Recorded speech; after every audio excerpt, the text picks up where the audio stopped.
너는 객이나 고아의 송사를 억울하게 하지 말며 과부의 옷을 전당 잡지 말라.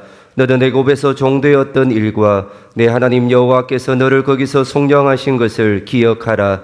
이러므로 내가 내게 이 일을 행하라 명령하노라. 내가 밭에서 곡식을 벨 때에 그 한 무철 밭에 잃어버렸거든. 다시 가서 가져오지 말고 나그네와 고아와 과부를 위하여 남겨두라. 그리하면 내 하나님 여호와께서 내 손으로 하는 모든 일에 복을 내리시리라.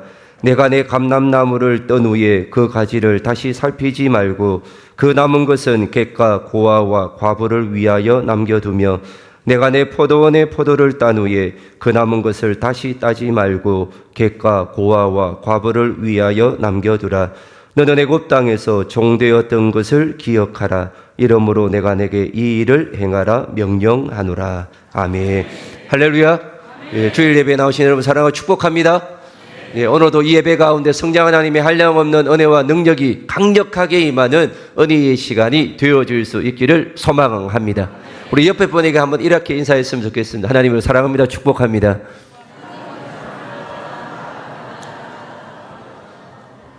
여러분 한 주간 잘 지내셨습니까? 예. 어떻게 보니까 오늘이 연휴이지 않습니까? 연휴인데도 오늘도 이렇게 귀한 예배의 자리에 나오신 여러분 정말 너무 감사하고요.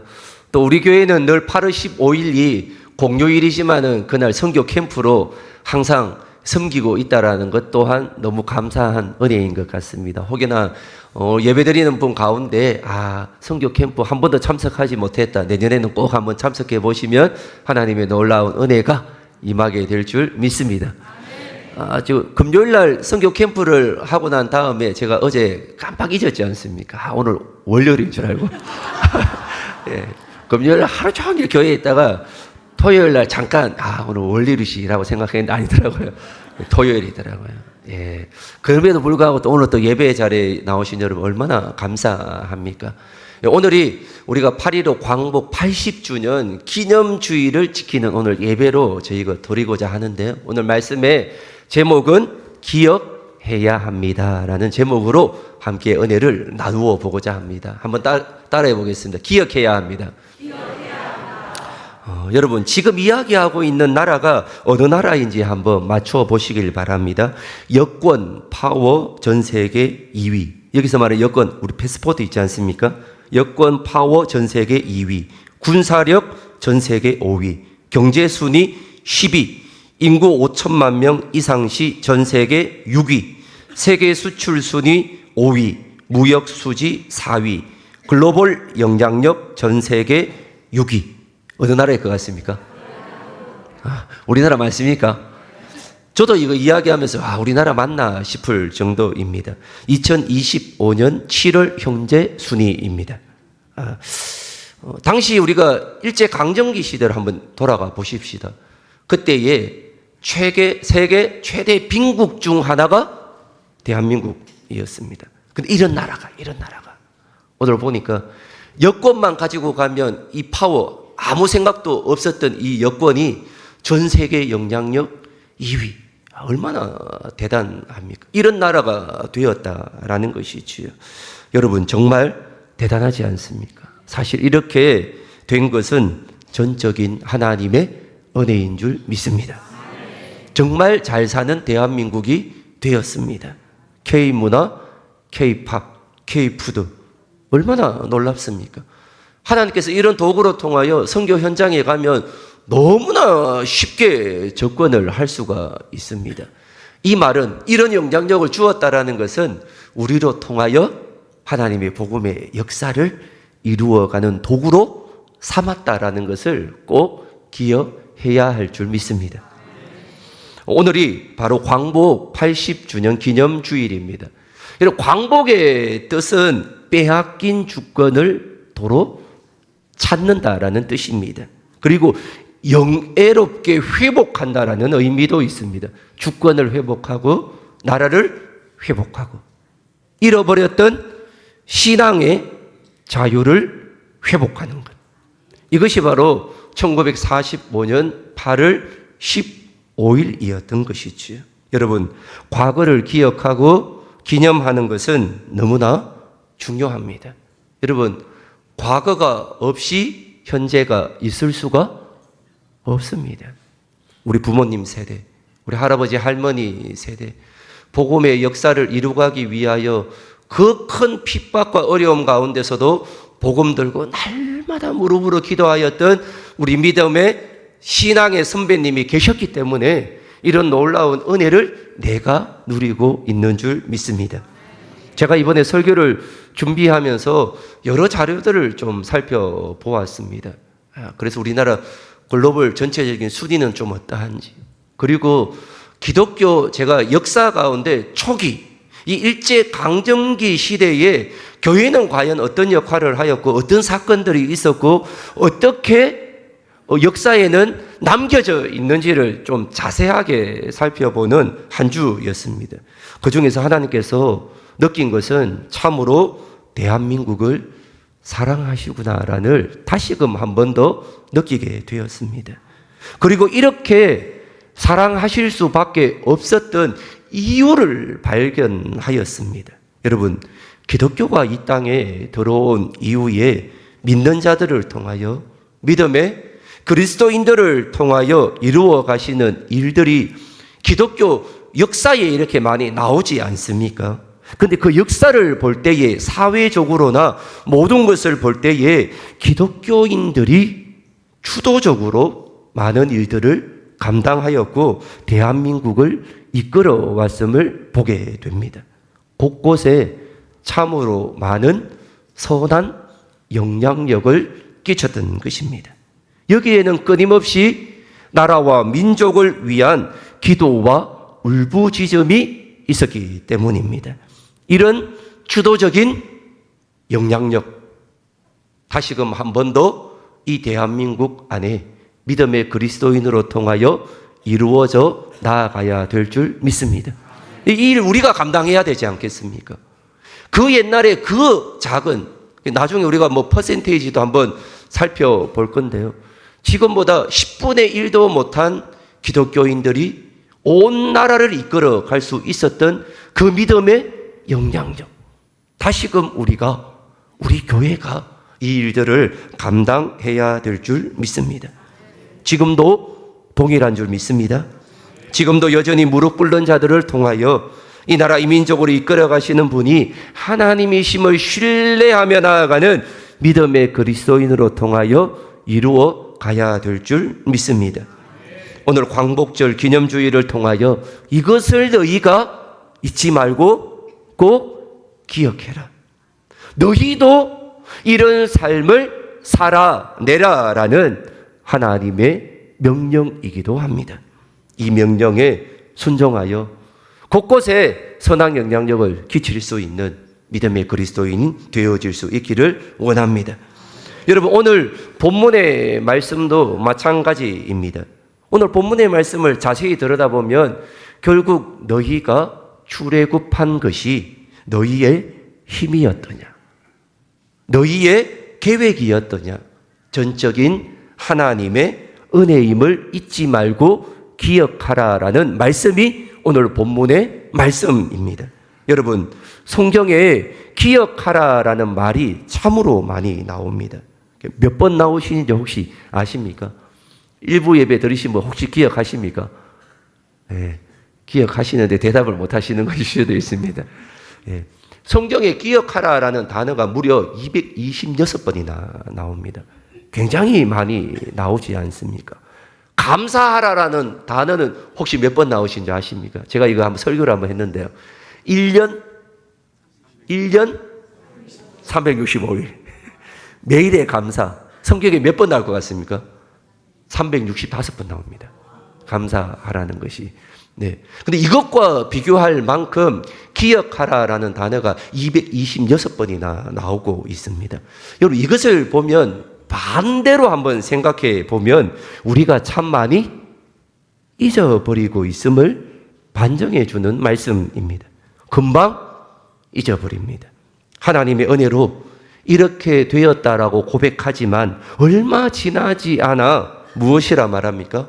나의 의로, 나의 힘으로, 나의 계획으로 라고 생각하며 말하며 잊어버리고 있습니다. 여러분, 이런 말이 있습니다. 은혜는 돌에 새기고 미움은 물에 새겨라 라는 말이 있습니다. 여러분 혹시 처음 들어보셨습니까? 예. 은혜는 어디에 새겨라고요? 돌에, 신비에, 마음 깊숙한 곳에 새기고, 미움과 다툼은 어디에 새겨야 합니까? 물에 새겨야 합니다. 언제 내가 쓴 것조차 알 수 없을 정도가 되어야 되는 것이죠. 여러분, 이스라엘 백성들도 하나님의 은혜를 잊어버리며 살아갔습니다. 거기에 대하여 신명기 8장 17절 말씀은 오늘 우리에게 이렇게 말씀합니다. 같이 한번 읽겠습니다.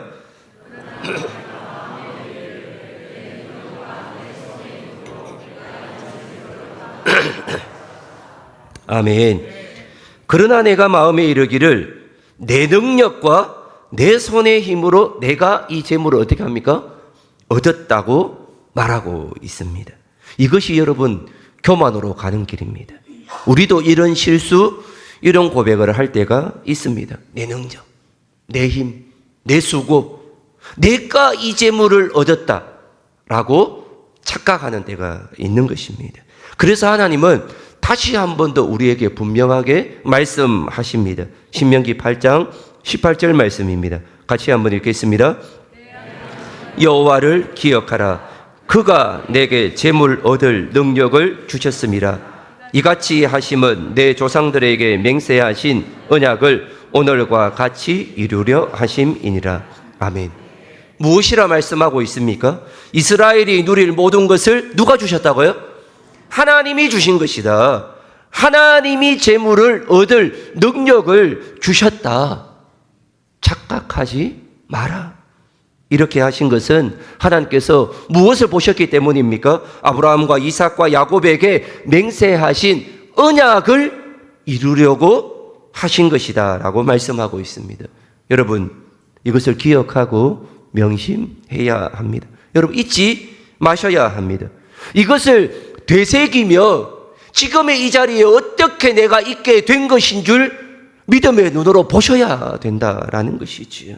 사랑하는 성도님, 8.15 광복은 하나님이 우리에게 베푸신 축복이었습니다. 여러분, 교회가 앞장서서 무엇을 했습니까? 독립운동을 하였습니다. 목회자와 성도들이 한 마음으로 똘똘 뭉쳐서 광복을 위하여 울부짖어 기도하였습니다. 그 당시 얼마나 많은 핍박이 있었겠습니까? 그래서 기도할 자리가 없어서 어디에까지 가신 줄 아십니까? 산, 굴. 네.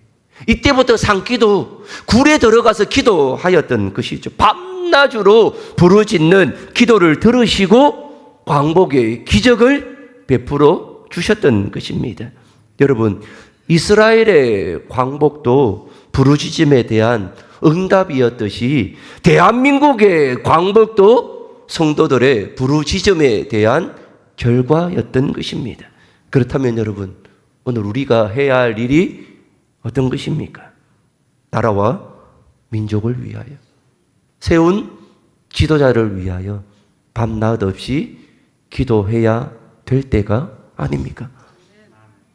지도자가 마음이 안 들어서, 울산에 행하는 여러 사람들이 마음이 안 들어서 기도하지 않는다. 그것은 믿음의 그리스도인의 자세가 아닌 것입니다, 여러분.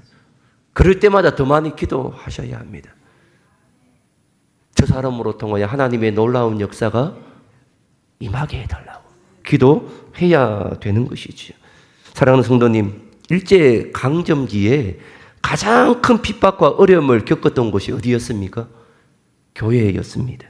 가장 독립에 앞장선 것도 교회였고 기독교인들이었습니다. 여러분, 뒷짐지고 가만히 있지 않았습니다. 그 대표적인 예가 무엇이었습니까? 3.1 운동이었습니다.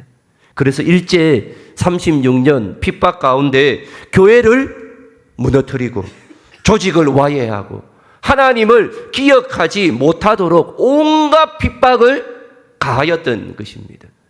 거기에 대표적인 예가 1935년 무엇이었습니까?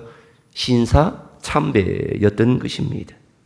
그런데 신기한 것은 이러한 고초와 어려움 가운데서도 교회는 더욱더 어떻게 합니까? 나라와 민족을 위하여 기도하였고 해방을 향한 열망을 가지고 온 교회와 믿음의 성도님들이 불현듯 일어났던 것입니다. 여러분, 이때의 신앙생활이라는 것은 어떤 신앙생활이었습니까? 지금처럼 이렇지 않습니다.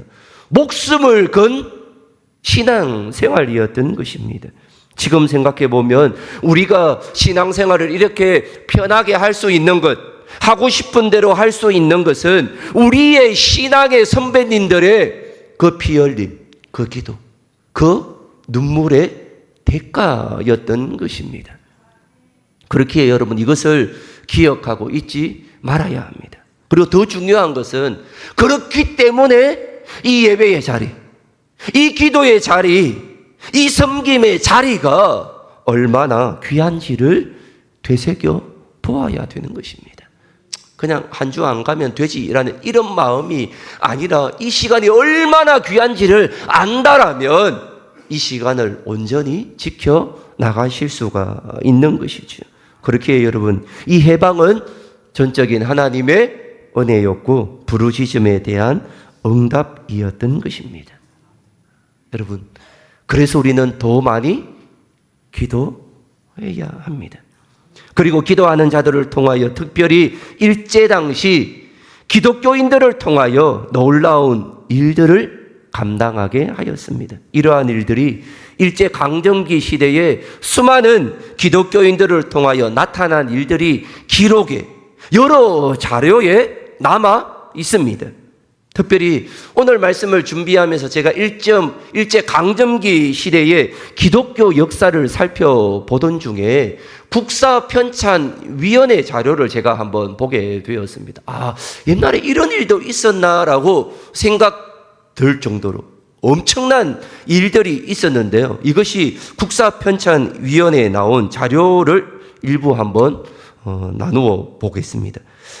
이런 내용입니다. 국사편찬위원회 자료 가운데 1945년 8월 18일 0시 당시 일본 정부는 조선의 목사, 장로들, 예수교들 때문에 식민지 통치가 잘 되지 않는다고 생각하여 독립운동에 가장 적극적인 기독교인 2만 5천 명과 일반인 1만 5천 명 모두 4만 명을 암살하기로 계획했다. 하지만 히로시마 폭격으로 일본은 빠르게 항복하고 8월 15일에 해방을 맞이했다. 여러분, 이 내용 한번 들어보신 적이 있습니까? 사실 저도 처음 들어보았습니다. 만일 이 일이 진행되었다면 어떻게 되었을까라고 생각해 보면 얼마나 끔찍한 일입니까?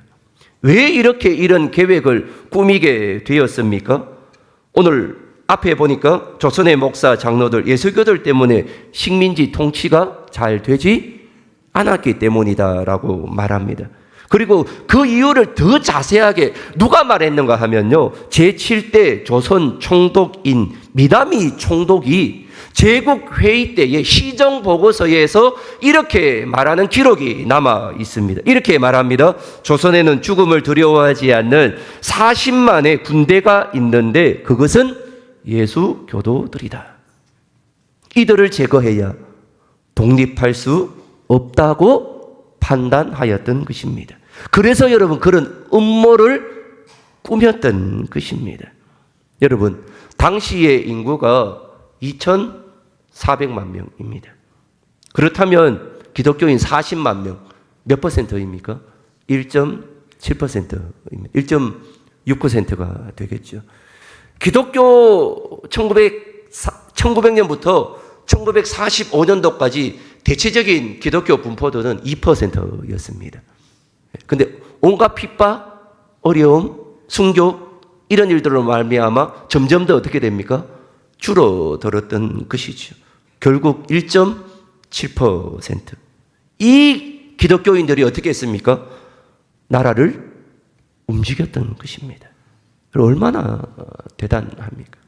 그런데 현재로 한번 다시 와보십시다. 지금 기독교인 800만 명입니다. 퍼센테이지로 따지면 16%, 17%입니다. 정확하게 이때보다 몇 배입니까? 10배입니다. 10배. 10배의 성정을 거두었지만 영향력은 어떻습니까, 여러분?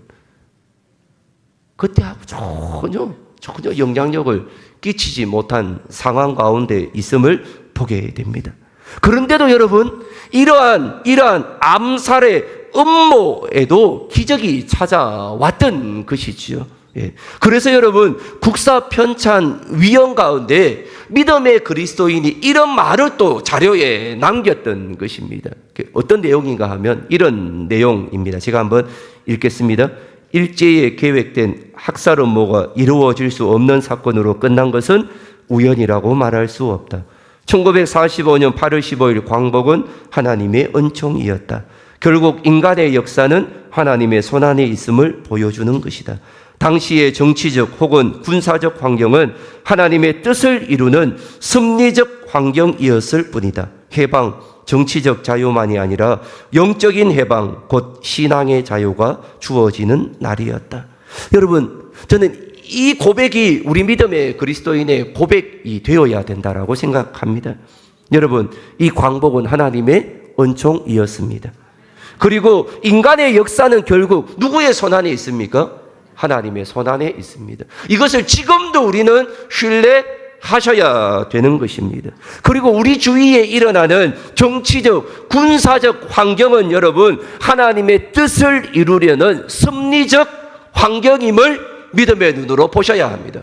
그게 다가 아니라는 겁니다, 여러분. 이 모든 것들을 누가 운행하신다고요? 하나님이 운행하심을 믿음의 눈으로 보셔야 되는 것입니다. 그래서 하나님의 개입하심이 이 대한민국 정치 가운데 모든 곳곳 가운데 임하게 해달라고 기도해야 할 사명이 누구에게 있습니까? 나에게 있는 것입니다. 나에게. 그래서 우리는 더 많이 기도해야 되는 것입니다. 사랑하는 성도님, 우리나라의 해방도 일제강점기 당시 나라와 민족을 위해 끊임없이 기도한 신앙의 선배들의 울부짖음에 대한 응답이었던 것입니다. 그렇다면 지금 우리가 해야 할 일이 무엇입니까? 정말 낮은 자세로 지역과 사회를 섬기고 나라와 민족을 위하여 기도해야 할 때인 줄 믿습니다. 여러분, 당시 한국교회는 이 나라와 민족을 지키기 위해서 최선을 다했습니다. 여러분, 지금도 마찬가지입니다. 우리는 하나님께서 수많은 믿음의 선배님들과 그들의 희생을 통하여 우리 민족을 어떻게 인도하셨는지를 믿음의 눈을 들어 보셔야 합니다. 그리고 이렇게 받은 사랑, 은혜를 어떻게 해야 합니까?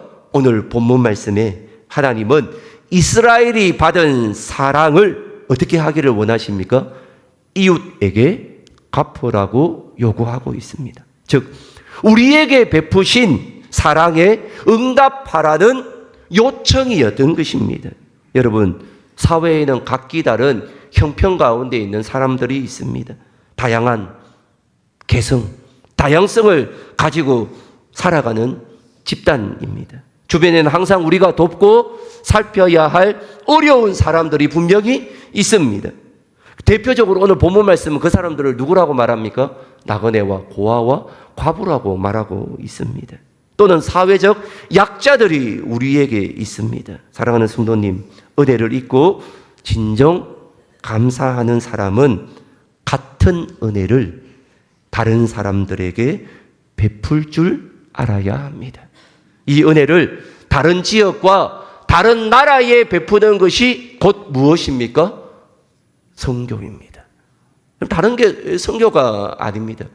우리나라가 받은 이 사랑, 이 은혜를 작게는 나의 이웃에게, 이 지역과 사회에 베풀고 더 나아가서는 다른 민족과 다른 나라를 섬기는 것이 곧 무엇입니까?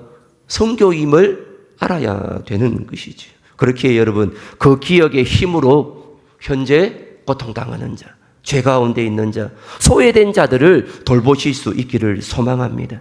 우리가 무엇을 해야 할지 주님이 가르쳐 주실 것입니다. 여러분, 세월이 지나도 잊지 말아야 할 것들이 있습니다. 바로 내가 어떤 사람이었는지, 그리고 그런 내가 어떻게 지금 여기에 서 있게 된 것인지를 여러분 깊이 생각해 보셔야 합니다. 내가 왜 이 자리에 있게 되었는지, 어떤 은혜로 내가 이런 호사를 누리고 있는지를 보셔야 된다라는 것이지요. 그리고 이 대한민국이 어떻게 이 자리까지 오게 된 것인지, 이렇게 놀라운 축복을 어떻게 누리게 된 것인지 생각해 보셔야 합니다. 사랑하는 성도님, 전적인 하나님의 은혜였고 사랑 때문입니다. 하나님이 지켜주신 결과입니다. 이 은혜에 날마다 감사하며 이 사랑과 이 은혜를 우리 민족을 통하여, 우리 교회와 성도님으로 통하여 드러나고 나타나고 섬겨가는 축복의 통로가 되어질 수 있기를 축원합니다. 기도하겠습니다. 하나님 아버지, 감사합니다. 오늘 8.15 광복 80주년 기념주의를 지키며 이 모든 것이 하나님의 은혜임을 알게 하여 주시니 감사합니다. 당시 기독교인들의 역할과 교회의 사명을 다시 한번 깨닫고 이 자리까지 오게 된 것이 하나님의 보호하심과 은혜임을 고백하며 지역과 사회를 위하여, 소외된 자들을 위하여 잘 섬기며 선교하게 하여 주시옵소서. 더 깊이 더 많이 이 나라와 민족을 위하여 기도하는 사랑선교교회 모든 성도님 되게 하여 주시옵소서. 이 모든 말씀 예수 그리스도의 이름으로 간절히 기도하옵나이다. 아멘.